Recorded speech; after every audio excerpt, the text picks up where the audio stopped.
عرب کے اندر سال کے بعد عورتوں کا ایک میلہ لگتا تھا خانہ کعبہ کے پاس، صرف عورتیں اکٹھی ہوتی تھی، میلہ لگا ہوا تھا۔ ایک تورات جاننے والا یہودی عالم بھی آیا ہوا تھا، وہ بیویوں کے مجمع پہ نظر ڈال کے کہنے لگا، بیویوں مرد کا کام تو کوئی نہیں عورتوں کے مجمع میں بات کرنا، لیکن میں تمہیں ایک پیغام دینے لگا ہوں، اللہ کے آخری رسول جو مکے میں پیدا ہونے والے ان کے آنے کا وقت قریب آ گیا ہے، وہ بی بی بڑی خوش نصیب ہوگی جنہیں ان کی رفاقت ملے گی۔ عورتوں نے جب دیکھا کہ مرد آ گیا عورتوں کے میلے میں تو انہوں نے ڈانٹا جھڑکا، کہا چل اٹھا اپنی کتابیں اور نکل جا۔ حضرت خدیجہ کہتی ہیں باقیوں نے ڈانٹا پر میں نے بات پلے سے باندھ لی، میں نے پلے سے باندھ لی اور میں انتظار کرنے لگی کہ اللہ کرے وہ نصیب میرے ہی ہو، اللہ کرے مقدر میرا ہی کھلے۔ آپ فرماتی میں تسبیح پڑھتی، درود پڑھتی، میں اس زمانے میں جو اللہ کا ذکر جس طرح ہوتا تھا وہ میں شروع کرتی، اور جب فارغ ہوتی تو میں التجا کرتی کہ اللہ میرے نصیبے کھول دے۔ کہتی ہیں آہستہ آہستہ آہستہ آہستہ میں حضور کی تعریف سننے لگی، آہستہ آہستہ تعریف سننے لگی۔ نبی پاک صادق ہیں، امین ہیں، سچے ہیں، دیانتدار ہیں، اس برے اور میلے معاشرے میں بھی وہ سب سے اعلیٰ بھی ہیں اور سب سے اجلے بھی ہیں، وہ سب سے پاکیزہ ہیں۔ میں سننے لگی تعارف، آہستہ آہستہ میں ان کی گرویدہ ہونے لگی۔ ادھر نبی پاک صلی اللہ علیہ وسلم اپنے چچا جناب ابو طالب کے پاس رہتے تھے، قحط آ گیا، حالات بگڑ گئے۔ حضور سید عالم صلی اللہ تعالی علیہ وسلم سے چچا کہنے لگے بیٹے اگر مال تجارت لے کے شام جاؤ تو بڑا نفع کماؤ گے، ہمیں ضرورت بھی ہے، اور اگر ہو سکے تو ختیجہ کا مال لے کے جاؤ۔ نبی پاک نے کہا چچا میں نہیں کہوں گا کسی سے جا کے، میں نہیں کہتا کسی سے جا کے، جو میرے نصیب میں ہوگا میرا رب خود عطا فرمائے گا، میں نہیں کہوں گا۔ مصطفیٰ نے تو نہیں کہا۔ حضرت خدیجہ رضی اللہ تعالیٰ عنہ کہتی ہیں میں نے خود اپنی خادمہ کو بھیجا، میں نے کہا جا کے پوچھو تو صحیح کہ میرا مال قبول ہوتا بھی ہے کہ نہیں، پوچھو۔ نبی پاک صلی اللہ علیہ وسلم سے پوچھا، حضرت خدیجہ کی خواہش ہے کہ آپ مال لے کے جائیں، حضور نے قبول کر لیا۔ جناب خدیجہ الکبریٰ رضی اللہ تعالیٰ عنہ کے غلام تھے، میسرہ ان کا نام تھا، جناب خدیجہ نے ان کو ساتھ بھیجا، فرمایا تین باتیں ارشاد فرمائی۔ ایک تو فرمایا سارا رستہ غور سے دیکھنا میرے نبی کے ساتھ کیا معاملات درپیش ہوتے ہیں، ابھی اعلان نبوت نہیں کیا، فرمایا ذرا غور کرنا، میرے مصطفیٰ کا مطالعہ کرنا اور مجھے واپس آ کے سبق سنانا، وہ جو تم نے چہرہ بددعا کی تلاوت کی ہو ذرا مجھے واپس آ کے سنانا، جنہاں نے دل پر جانی ڈٹھا ہو اکھیاں ہی تک لیاں، تو ملے ہو تے ساجن ملیا ہوں ناساں لگ پئیاں، ذرا جا کے نا تلاوت کرنا اور مجھے دکھ۔ اور دوسرا فرمایا تم میرے غلام ہو تو مصطفیٰ کے بھی غلام بن کے رہنا، میں سنتی ہوں کہ کردار کے، افکار کے، نظریات کے، عظمت کے بلند و بالا، وہ جیسے کہیں ویسے کرنا۔ اور تیسری حضرت خدیجہ نے نصیحت فرمائی، فرمایا محمد ابن عبداللہ صلی اللہ علیہ وسلم کی رائے سے اختلاف نہ کرنا، یہ چلتے ہوئے معاہدہ کیا، جو وہ کہہ دے سو کر جانا۔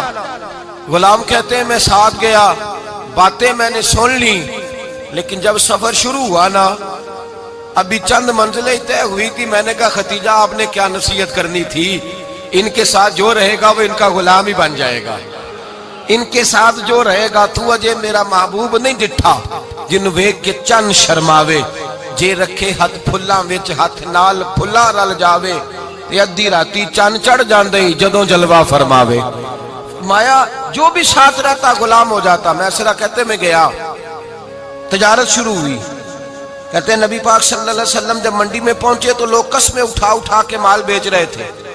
اللہ کے محبوب جب گئے نا تجارت کرنے تو ایک آدمی کہنے لگا چلو معاذ اللہ بتوں کے نام تھے لات و منات، کہنے لگا لات کی، عزا کی، منات کی قسم اٹھاؤ، تو نبی پاک فرمانے لگے ان کی قسم اٹھاؤں جن کا میں نام لینا بھی پسند نہیں کرتا، ابھی اعلان نبوت نہیں کیا، اور فرمایا ویسے بھی میں قسم دے کے مال نہیں بیچتا، خریدنا ہے تو خریدو، نہیں خریدنا تو نہ خریدو۔